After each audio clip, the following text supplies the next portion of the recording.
Here's what I've been working on.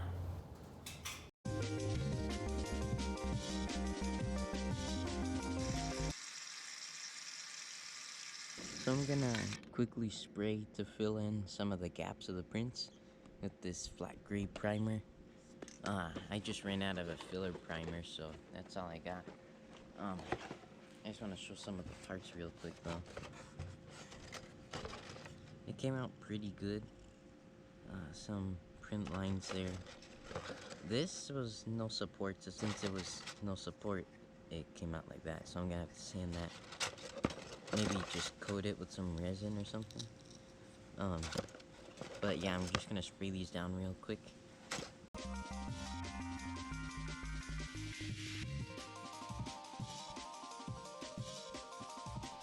So I just finished painting with a bit of a heavy coat with the primer, and obviously it's not gonna fill all the gaps, so I'm gonna go over it with a filler.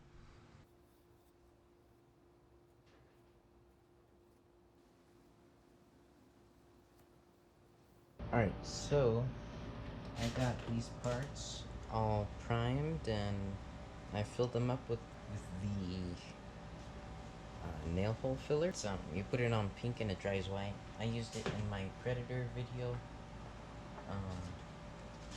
But I think I'm gonna start with some 220 and just kind of sand it all down and try to get in the holes.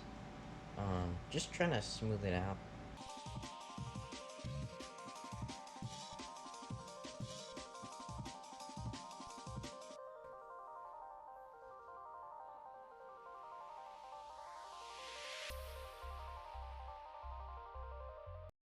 Alright, I got this done with 220, got all the parts sanded, but I accidentally broke off a couple of little pegs that were on here, and the pegs match in these holes, and what that does is it just sort of lines it up better. I'm gonna have to figure that out, because I want to make sure it lines up, obviously, but I'm thinking if I just put like a little bit of like wire or something in there, I'll figure it out, but for now, I'm just gonna go with some 320.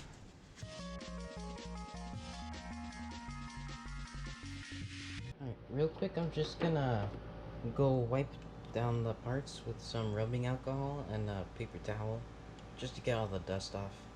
It's feeling really smooth, so I'm pretty excited to see how it'll look after the next coat of paint. I think I'll do another gray primer. Or you know what? I think I'm gonna do black, because I feel like black would be easier to see. Oh, I didn't even sand this part. So I got the parts all rubbed down, and I'm just gonna go with this flat black primer and paint. I have used this before, but just not on such a small project with such small parts that go with it. So I'm about to see if that works or not. So I got the parts painted black. It was a really heavy coat. Just gonna sand a little bit more. I can't seem to get rid of these print lines, but I'm gonna try my best. The O-ring, I think I should have gone with a real one, but I don't really have access to one, so I'm just gonna use the 3D printed. Got this on Amazon a couple of days ago. It's a 100 pack of vials. They come like that. And you close them. It has markings on it. These are 1.5 milliliter ones, which is just perfect. I couldn't find any without the marking. I did this with no supports because I didn't want to deal with that, but it came out really messy. It really does make sense though how that happened. But what I'm gonna do is I'm gonna go with a fast curing resin. It's a urethane. And I'm just gonna pour a little bit in there in that dish. Hopefully that will stay rounded and smooth out the area. Alright, so here it is. It's the amazing casting from Alumilite. I've used this stuff with my little buddies from that video where I made the Splatoon 2 little buddy. The third one, the third game. Anyways, I made that out of that. That was a rotocast, but here I'm just gonna do a thin pour, and just fill in the thing as I mentioned.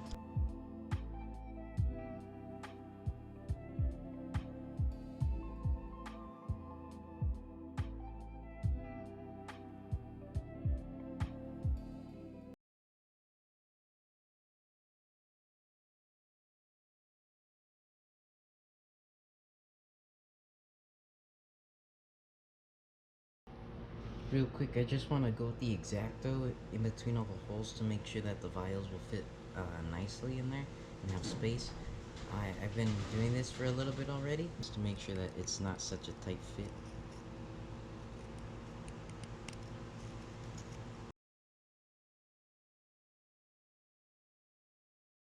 Now that I've got all the parts cleaned out, it's time to get back at some sanding with some 220 grit.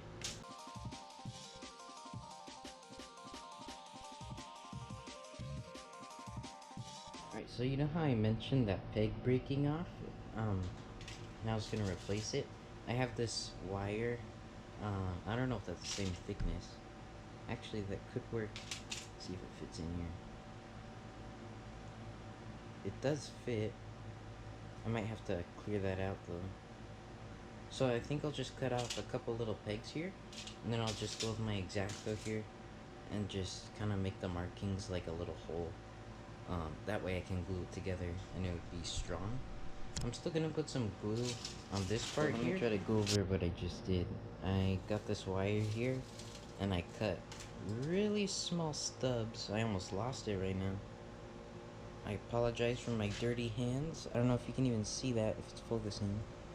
It's a tiny little piece of wire, and I widened the hole here. I widened it. Might be easier if I point it out here. I widened this here, and it should hold it, and the same on this side. Again, I reused those same markings from the original pegs, so it should line up. I'm not even gonna film it this time. I already got a couple seconds. I don't even know how many seconds. Probably not even like a minute worth of footage, but it's pretty boring because all you see is just like my hand like that. All you're gonna see is like that. So, some paper plates to spray paint on. I've got the parts. Oh, what? Look at that part. It was the round thing and it fell, but then look, it landed upright. There we go. Those are the parts. They're really smooth. I just rinsed them with water and then dry them with a paper towel. It's like really smooth. So I'm gonna use this. I've used that before. It's like glitter in a can. So I also have this for the O-ring.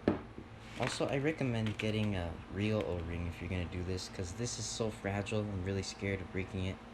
Plus, it's just really hard to sand, and it's just so tiny. I mean, I don't know. I just think a real one would be better. You could stretch it over better than rather than have to worry about like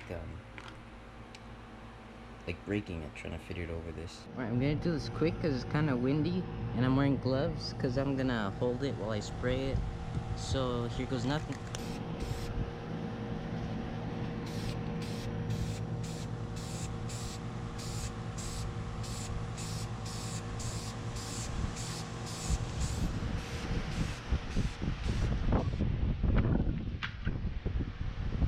Oh my god.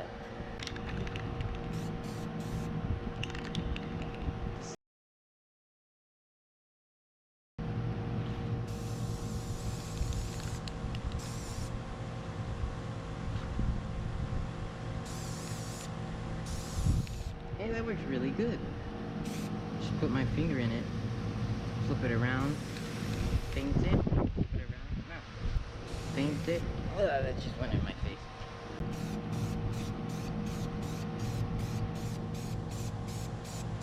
You kind of have to get like a thick coat. You gotta stay in one spot at a time. Just for this certain silver paint, it's like you gotta get it like kind of heavy just to get it solid.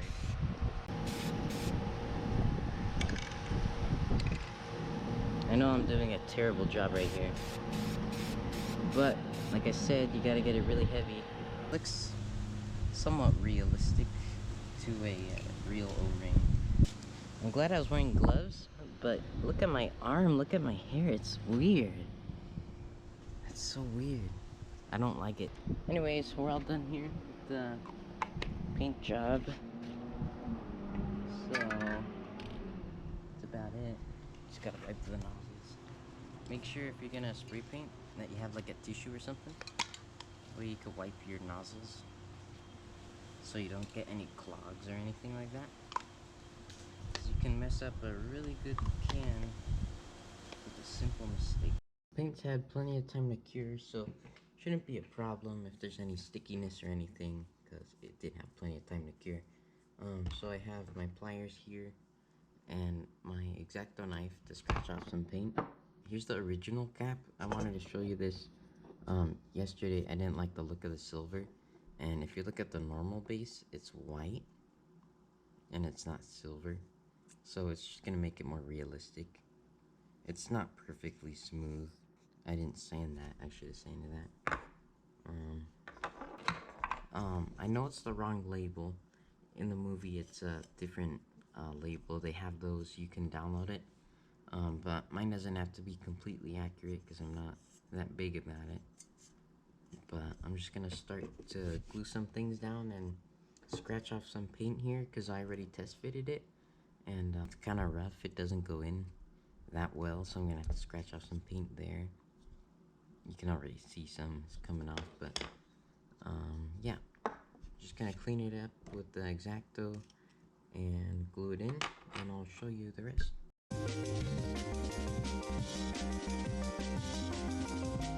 You can see how it almost resembles a perfect circle, but since it doesn't, and this is a perfect circle, it doesn't match. The O-ring, since it's not flexible like a real one, it's just blocking it. I'm just gonna get rid of it. Real quick, this is the first time I'm gonna test it. I wanna see if I can do it just like in the movie. If I turn it, and I load one in, and I finally got it to... It's so easy to get it off, and it's perfect. So for the actual dinosaur DNA, I have these little measuring cups. I use these for mixing some resin when I'm doing small batches, but it goes up to 30 milliliters, and each one of the vials is 1.5 milliliters, so I'm sure one cup should be fine. And I have these alcohol inks here, so I'm just gonna add that to some water and I'll pour it in.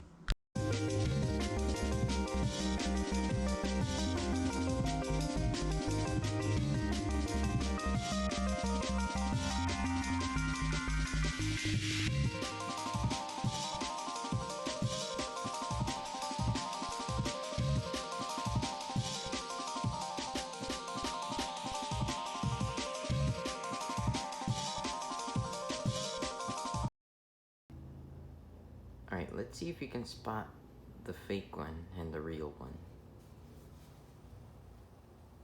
Alright, so I'll just tell you. The thing that gives it away is the bottom ring. The real one, it's really smooth. On this one, the fake one, it's kind of rough. But other than that, there are no main key differences. That's about it. Besides that dent there. Yeah, so I just wanted to compare with the real one and a fake one. I'm really glad I got a 2-pack so I could do that. So I don't know what I'm gonna do with that. So this was a lot of fun for me to make, and it's got me wanting to make some more props and get into prop making, which I think would be really interesting and fun. But I'm just really happy the way that it turned out. It looks really realistic to me, and it works really great. Can't really remove these because they're really snug after the labels, but it's okay. It's fine like that. If you want to make it, good luck. Hopefully you can use this video as a tutorial. It's probably not that much of a tutorial, but I hope you liked it. So if you want, you can subscribe